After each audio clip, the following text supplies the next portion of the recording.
let's get down to business. You're listening to the Tony Kinnett Cast on 93 WYBC. Here on the Daily Signal.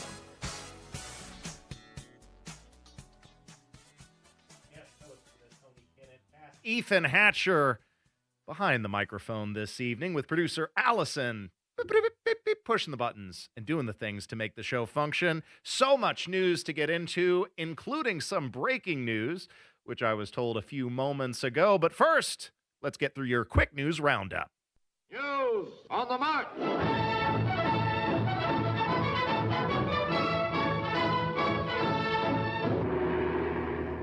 We are now less than 60 minutes away from Donald Trump launching an attack which he says will wipe out a whole civilization, and the world waits with bated breath to see if he follows through with his threats to bomb civilian infrastructure and if Iran retaliates by destroying a significant source of the global oil supply, which will plunge the planet into economic crisis.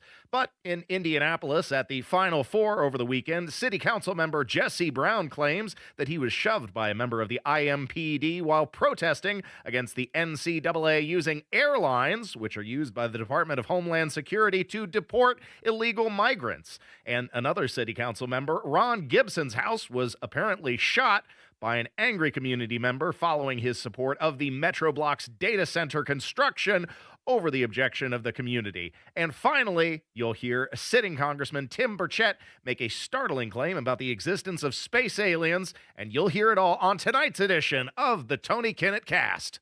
News on the march.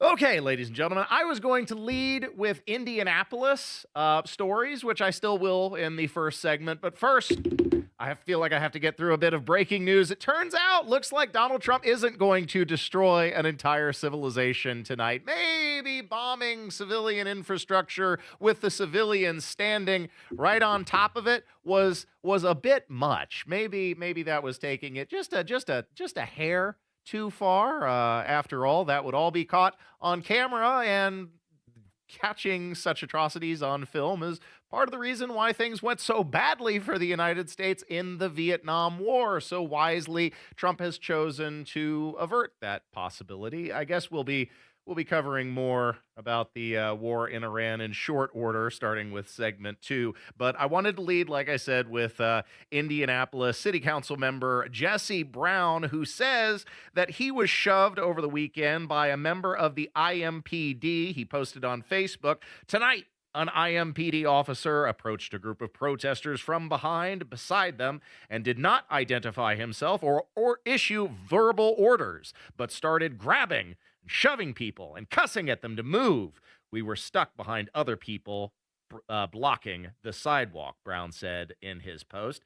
And then he was also joined by the House of Representatives candidate Jackson Franklin and a few others. They were protesting near the Lucas Oil Stadium against the NCAA using the airlines that the Department of Homeland Security has used to deport illegal migrants. Look, we have the freedom of speech in this country, and you have the right to protest. I'm not sure it's the best use of your time to scream at people attending the Final Four who want nothing more to do than just watch their sportsball game. And I don't think the NCAA is probably going to listen to the crazed rantings of people on the sidewalk, but you never know. This was some footage that Jesse Brown shared of the interaction, and I always say pics or it didn't happen. We didn't get the shove on camera, but this was the moments shortly following it. What's your ID number, Jihad? What's your ID number, Jihad? What's your ID number, Jihad? Okay, I'm going to get off, Jihad. Just blocking the sidewalk. IMPD, KKK, IOF, they're all the same. Come on. IMPD, KKK, IOF, they're all the same. IDF, they're all the same. IMPD, KKK, IOF, they're all the same. IMPD, KKK, IDF, they're all the same. People, calm down. Standing out here yelling rabble, rabble, rabble isn't going to help anything. But we don't know what else to do, Mayor. So you heard Jesse Brown there trying to pull the "Do you know who I am" card. Do you know I'm a sitting city council member?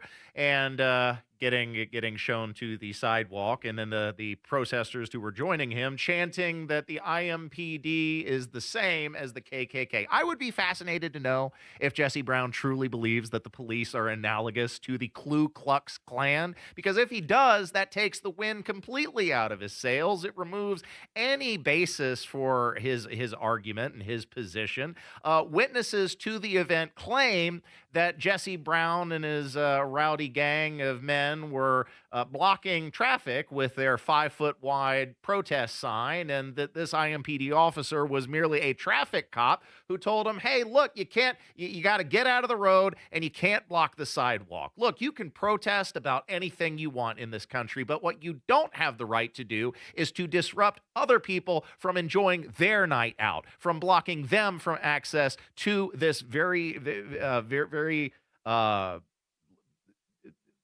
enjoyable event. It's not enjoyable to me because I don't enjoy sports football, but hey, for many people, they do enjoy the sports football, and they came here to engage in the sports football, and they don't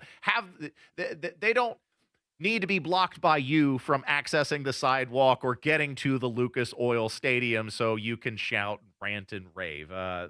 This is why it's so hard to take Jesse Brown seriously, because on the one hand, he's proven himself more often than not to at least be an honest broker. Now, don't get me wrong. He has some really crazy views about a lot of things, but he represents those views fairly honestly, in my opinion. And he's also proven himself to be one of the only members of the Democrat Party who is willing to call out the corruption and the malpractice of Joe Hogsett as the mayor of Indianapolis. But on the other hand, he's always hanging out with crazy kooks like this who are blocking the sidewalk, who are disrupting what otherwise would be a lovely night out for many Hoosiers and visitors to our community, and then associating himself with people who call the police the KKK.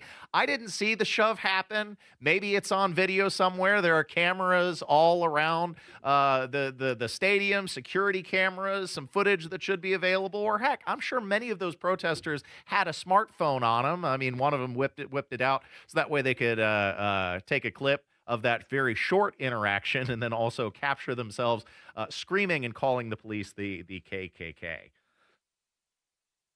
Thanks for listening to 93 WIBC. The other story I wanted to get into from Indianapolis was City Council member Ron Gibson. He was one of the sponsors for the bill that would bring the Metro Blocks data center into the Martindale-Brightwood neighborhood, and that passed through the Metropolitan Development Commission against the wishes of the community members. His house was allegedly shot, and it may have a connection to his support of the Metro Blocks data center, because there was a handwritten note through the bullet holes on his front door that was tucked right under the map that said, "No data centers."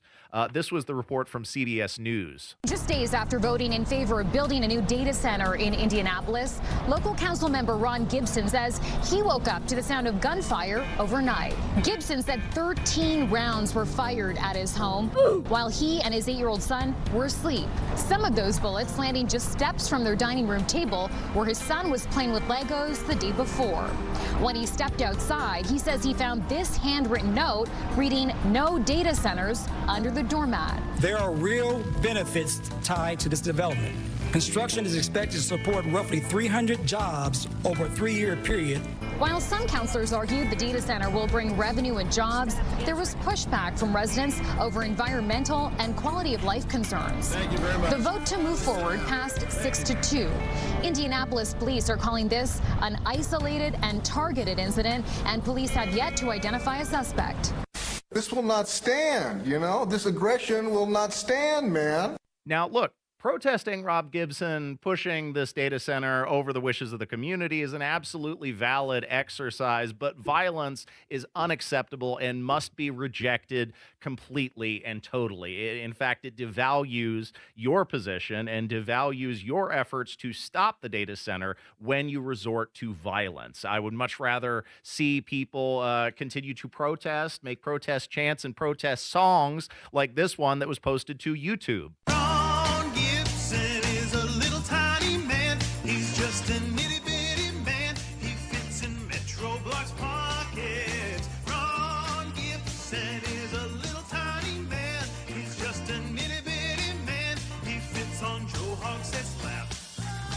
Ron Gibson is a little tiny man. He's just an itty bitty man. He fits in Metro Block's pockets. Ron Gibson is a little tiny man. He's just an itty bitty man. He fits on Joe Hogshead's lap. That's a much better use of your time, talents, and energy than physically assaulting or threatening, terrorizing an elected official. That just must be wholeheartedly rejected. There is currently a taxpayer-funded security camera that is now outside of Ron Gibson's house, and that's fine, but my only question is, where was my security camera? At least two of my houses, my personal house and one of my rental properties, were shot to holy hell. Dozens of bullets through the windows, through the front of the house, through my house. One of the bullets landed in the living room, and I didn't get a taxpayer-funded security camera. Where was mine? I guess being one of the elites has its perks, but I wish they were as concerned about the community members who face the violence that Joe Hogsett and Ryan Mears have unleashed upon this city as they are about the violence being unleashed on one of the sitting city council members. Thanks for listening to 93 WIBC. This is the Tony Kinnett Cast, and before we cut to break, I also wanted to touch on one more story that is relevant to the Indianapolis community when a woman from Speedway was killed in a crash in Pinellas County, Florida. This was 56-year-old Pamela Poe, who was struck sometime around 9 p.m. on March 25th in St. Pete Beach, apparently by somebody who was inebriated at the time. Police were looking for a 2019 Cadillac Escalade, which they found in a hotel parking lot in Tierra Verde, Florida, where they found a 43-year-old woman identified as Margaret Barra Gardner, and said she was showing signs of impairment and performed poorly during field sobriety tests. She was later arrested on charges of driving under the influence, refusal to submit to testing, and leaving the scene of a crash that caused serious bodily injury. I hope they throw the book at her, use the full force of the law to rectify this problem, because it resulted in a loss of life and is probably something that she's done before in this modern world of technology that we have, when you are just a phone call or a smartphone tippity-tap away from calling an Uber to your precise location to pick you up and take you elsewhere. There is absolutely zero excuse for driving drunk. And anybody who has been around these substances, like, you can tell when you're impaired. So if you happen to feel that way, save a life, don't drink and drive, call an Uber.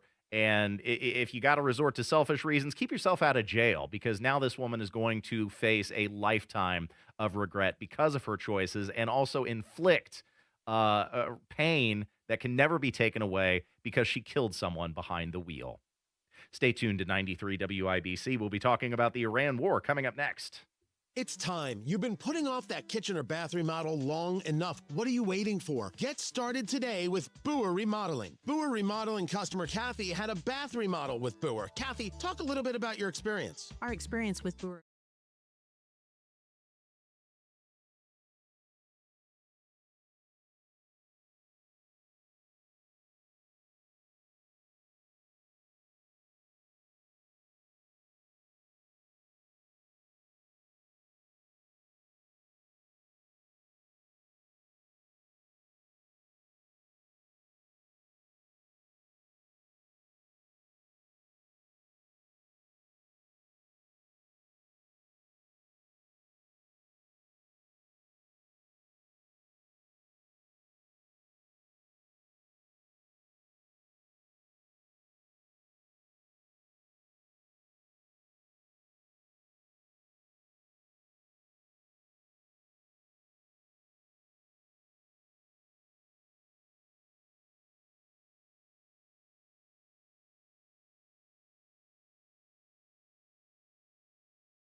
It's the Tony Kinnett Cast on 93 WIPC. Just a curbside prophet with my hand in my pocket.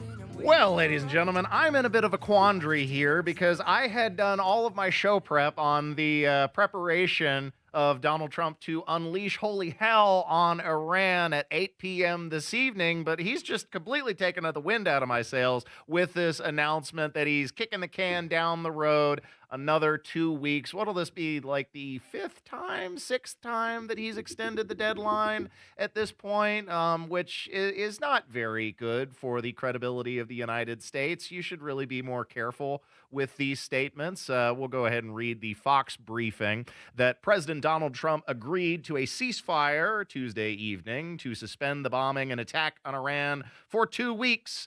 The move came after talks with the Pakistani prime minister, who urged Donald Trump to delay any further United States military action while both sides continued to negotiate. This will be a double-sided ceasefire. The reason for doing so is that we have already met and exceeded all military objectives and are very far along with a definitive agreement concerning long-term peace with Iran and peace in the Middle East, Trump wrote on Truth Social. Trump received a 10-point proposal from Iran, calling it a workable basis on which to negotiate. Almost all of the various points of past contention have been agreed to between the United States and Iran, but a 2-week period will allow the agreement to be finalized and consummated, he wrote. Well,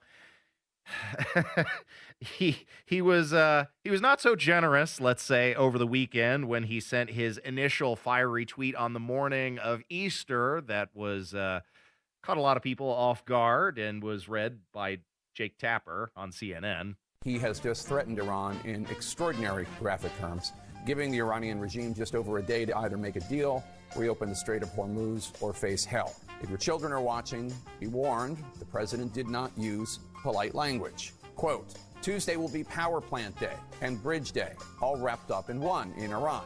There will be nothing like it. Open the f***ing strait, you crazy bastards, or you'll be living in hell. Just watch. We should note that destroying civilian power infrastructure is generally considered to constitute a war crime under international law, though the president could argue that the infrastructure has dual use and also is utilized by Iran's military. Boy, that escalated quickly. I mean, that really got out of hand fast.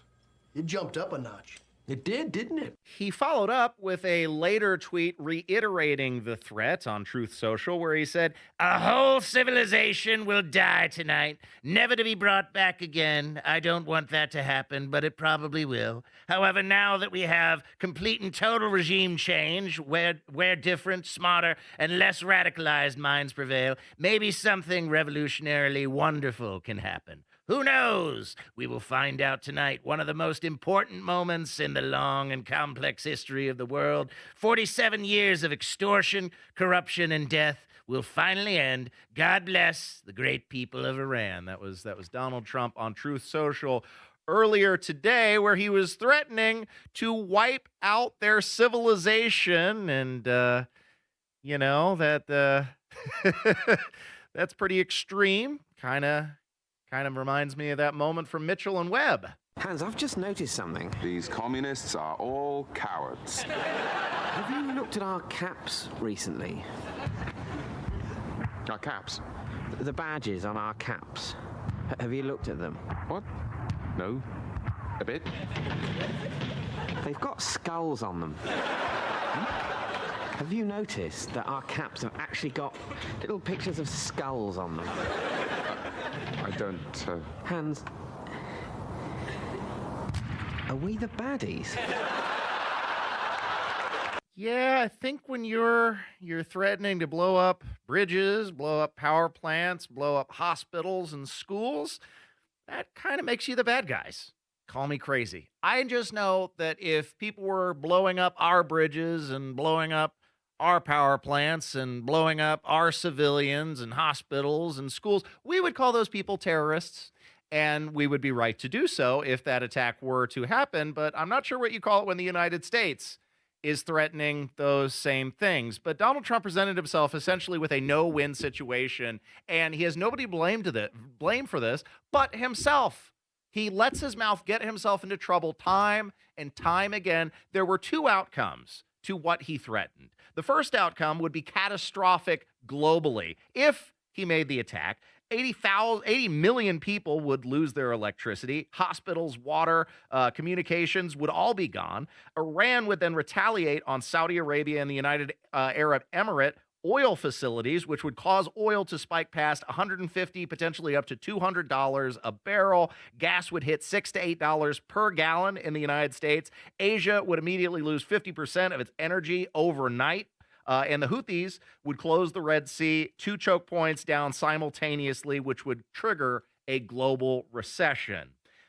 Obviously, Trump is already feeling the pressure from the economic turmoil that he has cast this nation into by launching an ill-advised war in Iran. So instead, he chose the second alternative, which now means every threat is a bluff. Iran keeps the Hormuz Strait restricted. Oil stays above $100 as the new normal for at least the foreseeable future. And allies, most importantly, stop trusting U.S. commitments because you spoke out of turn. You spoke ahead. You made a threat you weren't willing to fall through on, something that I believe he was highly critical of the Obama administration when it came to Syria. Remember the Obama administration red line in the sand? If Syria uses chemical weapons against the Syrian people, then that is a red line in the sand for United States foreign policy. We will not allow it to happen. That was Barack Obama back in the day, which Syria did use chemical weapons on its own people,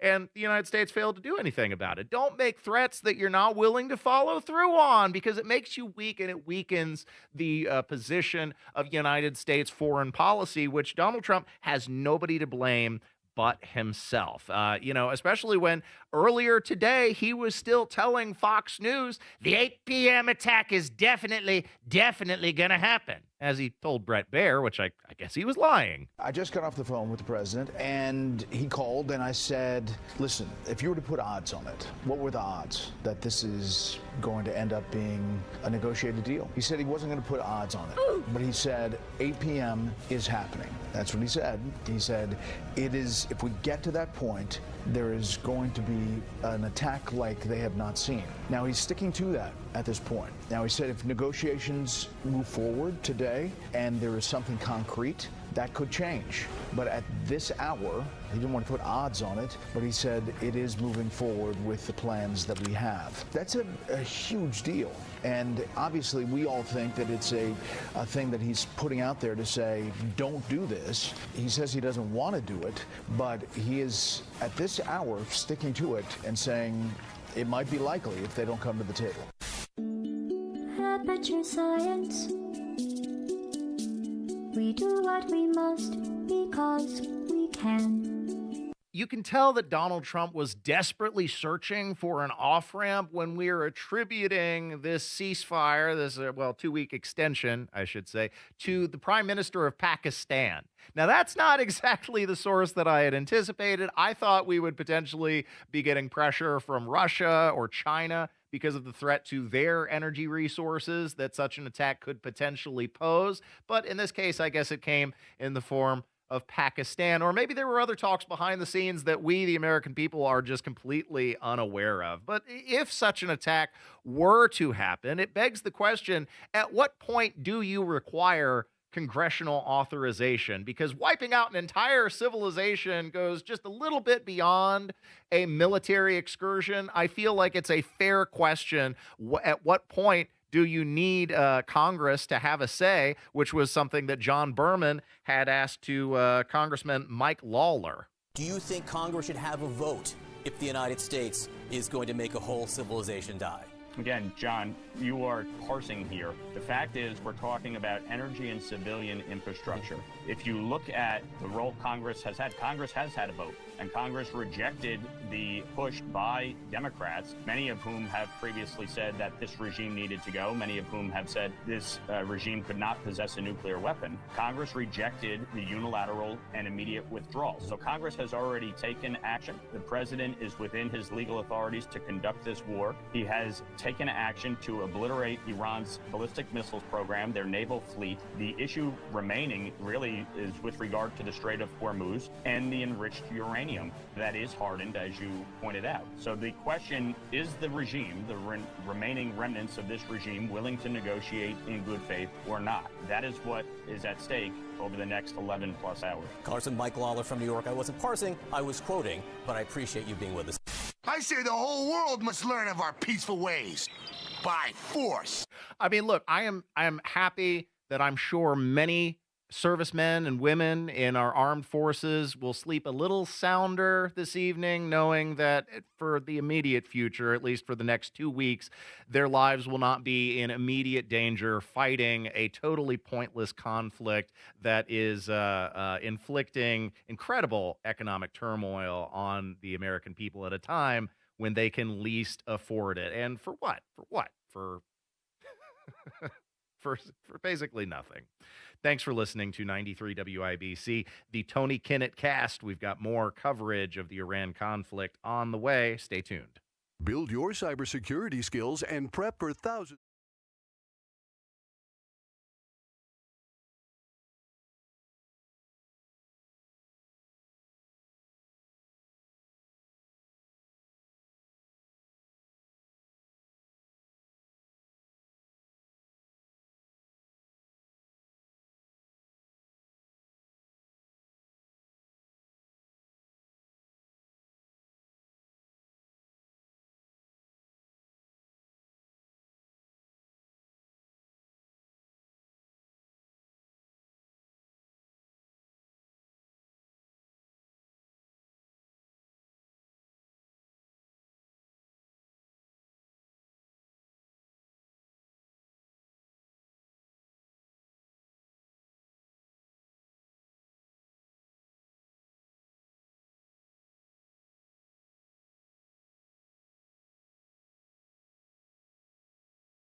listening to the Tony Kinnett cast with Ethan Hatcher filling in and producer Allison and the producer's Fishbowl doing all the things to make the show function. Of course, you've heard the announcement by now that Donald Trump has postponed his civilization-ending attack on Iran, at least for the time being, making that extending that deadline another 2 weeks. There are lots of possibilities that are raised by this latest development, including the possibility that maybe this isn't because of the Pakistani prime minister, like, wait, no, just give Iran a little bit more time, maybe we can reach a deal. Maybe it's because he's receiving some pressure from the inside. Over the weekend, Pete Hegseth dismissed 8 military generals and the chief of chaplains for the Army, something that he was brought into Congress to answer for, and he claimed not to know how many generals he'd even fired while we have an active overseas conflict going on. But we may have gotten a little bit of insight from Donald Trump himself, who said that some members of the military are not on board for his decisions in this conflict. Meanwhile, at the Legion of Doom. Was everyone on board with the operation, or were there people that were trying to talk you out of going through with the operation this weekend? Not everybody was on board. Somebody else within No, it? there was military people, very professional, that preferred not doing it. These two were totally on board, which was very important. They weren't, it would have had a little difficulty. But no, there were military people that said you just don't do this. You don't go into the heart of a very powerful military. You know, this is, hey, you have countries and countries. You have some countries where military is not their strong suit. This whole thing is militarized like nobody's ever seen before. Half the people are wearing uniforms. And we had people within the military. Usually it's not done. That's one of the reasons, you know, I was surprised. Somebody said it's the only time it's ever been done. I said, that's not possible. But it is possible, because you're going into hundreds of thousands of soldiers along the path. I mean, look at some of the helicopters, how they got hit. So yeah, there were people within the military that said it's a wise. And don't forget, how many men did you send altogether, approximately? I'd love to keep that a secret. Okay, well, we but I will tell you, the number, I'll keep it a secret, but it was hundreds and hundreds of these people. It's pretty good. Is he central casting? But hundreds of people went into this journey. Hundreds of people could have been killed. Forget about the equipment, a lot of equipment, nobody cares. Hundreds of people could have been killed. So we had people that were within the military that said this is not a wise, and I understood that, but I decided to do it. I know there are a lot of people right now that are probably going to be sipping the copium that, this was just part of Trump's master plan, grand master plan.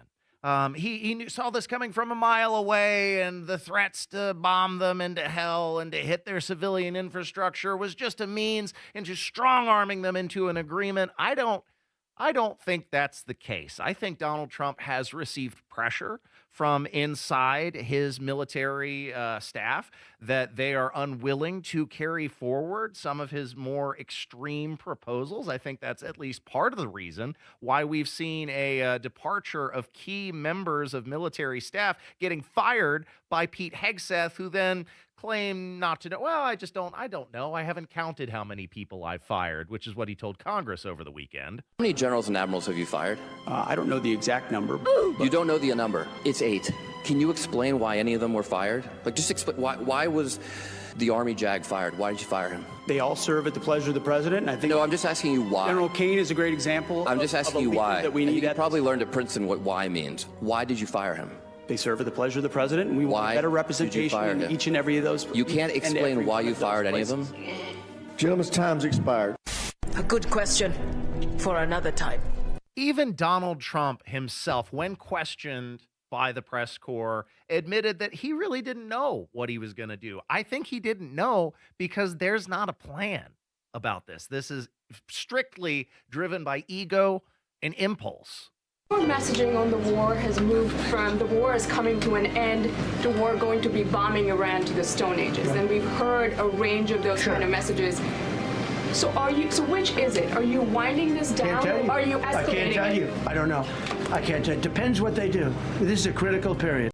How did it come to this, America? How did your leaders allow the most powerful nation on earth to die? The answer is really quite simple. Incompetence. Incompetence at the highest echelons of power. We put our trust, our faith, in half-wits. The Donald Trump administration is going to be trying to desperately spin this as a win, but don't get it twisted. I think the real reason why we backed off from this attack is not because Iran was pointing the proverbial gun straight at our military. They were pointing the gun at our economic engine and said that if Trump initiated the attack, they were going to pull the trigger and they were going to set the oil fields ablaze, something that they've done before in the past and are certainly willing to do again. Had they done so, had they continued to initiate a stranglehold on the Strait of Hormuz, it would stop fertilizer from going out. It would plunge the entire planet into a global recession. And that was an eventuality I don't think that Donald Trump could frankly afford. I think that, coupled with pressure from inside his own military staff, which seems to resist his more extreme proposals, are the primary drivers behind this 2-week extension. Again, I think the 6th time that he has now kicked the can down the road, and each time you do that diminishes the credibility of U.S. diplomatic strength. Thanks for listening to 93 WIBC. Coming up next, wanted to talk about one of these stranger stories, which has been popping up over the last couple of weeks. This time, Tim Burchett saying in no uncertain terms that extraterrestrial life exists, and we've already made contact with it. Details coming up next on 93 WIBC. We are the National Park Foundation, and together with you, we're creating a future.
The Tony Kinnett Cast on 93 WIPC. Ladies and gentlemen, thanks for spending your Tuesday evening with me here on the Tony Kinnett Cast, filling in for Tony Kinnett, who I imagine will be returning tomorrow. But in the meantime, you're stuck with me, and one of the most unusual stories to develop over the last couple weeks is focused around extraterrestrial life and unidentified flying objects. You've heard everyone from Barack Obama to Vice President J.D. Vance to former Congressman Matt Gaetz to sitting Congressman Tim Burchett and others discuss the possibility of alien life. And speaking to TMZ, Tim Burchett said that in no uncertain terms, extraterrestrial life is out there and it's already made contact with us. What I want to make sure I'm understanding is a member of our government has told you that there is a form of alien life and machinery which maybe brought this living creature here that interacted in some form with people? Yeah, they have, and they've. It's pretty wild. I know, but I'm just telling you, I'm not going to lie to you. I'd take a lie to tell you. You want to put me on a polygraph, I'll take it. But this is what the guy told me. I mean, I've had a very high-ranking naval official describe. I've talked about this before. Underwater craft, something big as a football field, moving at over 200 miles an hour. And there's no fish in the ocean that would do that. We don't even have a sub that'll probably do 40 miles an hour under the and the last thing he said before he left my office was it was kind of weird because he went out the side door, which nobody ever uses, and he looked at me and pulled me up close and he said, "Tim, they're real." And that's the last thing he said to me. That'll be the title of my book, I guess. Oh my God! Okay, it's happening. Everybody stay calm. What's the procedure, everyone? What's the procedure? Stay calm! Matt Gaetz actually took it a step further and said there are active alien-human hybridization breeding programs and that they've created some truly freakish monsters as a result of this inhuman marriage of flesh and extraterrestrial beings, which... I mean, producer Allison, tell me, did you have UFOs on your producer's bingo card for this evening, plus ceasefire, all in the same show? It's been a busy hour for you. It's been an incredibly busy hour. And Tim Burchett, he didn't end there. He went on to speculate with Will Cain of Fox News, who'd previously reported on missing scientists, that the thing which connects these missing scientists, I believe 8 of them, or I think 9 now, as another one has died under mysterious circumstances. The thing that ties them all together is their relationship with extraterrestrial research. 8 missing or dead scientists, many of them, I think most of them, with just in the last couple of months. Some of these stories do go back about 2 years, but they work at a handful of highly classified, high-access areas like NASA's Jet Propulsion Laboratories or Los Alamos in New Mexico. They have access to highly sensitive information. They do. Again, I think it's sending a message, and I think the message is pretty clear. I've talked to some people, and this has had a real chilling effect. People don't want to talk about this issue of unidentified flying objects anymore, and it's kind of difficult to get to people because they are afraid, and probably rightfully so. So I don't know. Everybody says virtually they get on about little green men and flying saucers. I just want to know what we're spending tens of millions of your hard-earned tax dollars, and when a bureaucrat tells me the president is on a need-to-know basis, we got to get some answers. Surely you can't be serious. I am serious, and don't call me Shirley. And look, ordinarily, these are the kind of stories that end up in my discard pile because we try and do a mostly serious show here on 93 WIBC, whether I'm hosting for Tony Kinnett or whether I'm doing my Saturday night on the Circle show, which you can tune into every Saturday from 7 to 9. Try and keep things mostly serious, but the only reason why I'm reporting on this is because you have active members of the United States government which have gone on the record to discuss the issue. Like I said, former President Barack Obama was kicking around this on a podcast a couple of weeks ago. Former Congressman Matt Gaetz telling the world that there's the existence of an alien-human hybridization program, or Tim Burchett on multiple occasions now with multiple different news agencies saying the same thing over and over again, that not only does he think alien life could exist, but that it absolutely does exist, and he's talked to members of our own United States government and military confirming and verifying their existence, which, if that's true, if that really happened, if this isn't the rantings of a raving lunatic, would be possibly the greatest revelation, not of just the last century, but of this millennia, finally bringing a resolution to the question, are we alone in the universe? Something that sitting NASA Chief Jared Isaacman is at the center of what the NASA Space Agency is all about. I would be remiss if I didn't ask a question on behalf of the millions and millions of Americans interested in space exploration, at least in part to solve the mystery of whether we are truly alone in the universe. Does the prospect of alien existence factor in at all into how we plan NASA missions? I would say it goes to the heart of many things that we do at NASA. I mean, our job here is to go out and try and unlock the secrets of the universe, and one of those questions is, are we alone? So I would say that is inherent in every one of our scientific endeavors, our exploration endeavors, even building the moon base on the south pole of the moon at some point. We'll be able to incorporate telescopes that will help us continue this great search, not to mention all the subsequent telescopes that we're going to launch, like I mentioned, Nancy Grace Roman. So it's inherent in our mission. Are we alone? I've been to space twice. I didn't encounter any aliens up there yet. I have not seen anything to suggest that we've been visited by any intelligent life forms out there. But when you think about it, we got 2 trillion galaxies out there. Who knows how many star systems within each of it? I would say the odds that we will find something at some point to suggest that we are not alone are pretty high. He said it. He said it. There it is. There it is. Whether you just want to take Isaacman as at his word that it's just incredibly likely, or Tim Burchett that extraterrestrial life is real, we're closer than ever to having a definitive answer to that question. Thanks for tuning in to the Tony Kinnett Cast. This is Ethan Hatcher signing off. Stay tuned to 93 WIBC. Pat Sullivan here for the Michaelis Corporation. Storm damage?